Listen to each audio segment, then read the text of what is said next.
കോടതി മുമ്പാകെ സത്യം മാത്രമേ ബോധിപ്പിക്കാവൂ. സാർ, എനിക്കിതിൽ വിശ്വാസമില്ല. പിന്നെ കോൺസ്റ്റിറ്റ്യൂഷൻ, സാക്ഷിയായിരിക്കും. ഇന്ത്യൻ ഭരണഘടനയിലാണ് എനിക്ക് വിശ്വാസം.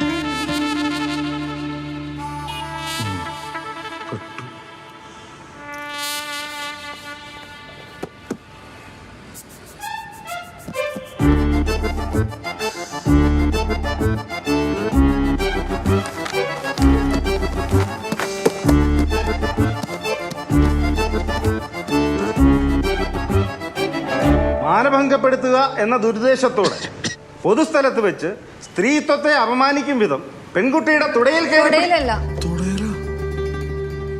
കാലിൽ. സ്ത്രീകളോടൊക്കെ പെരുമാറുന്നത് എങ്ങനെയാണെന്ന് പഠിക്കട്ടെ അകത്ത് കിടന്ന്. ഒരു 40 ദിവസം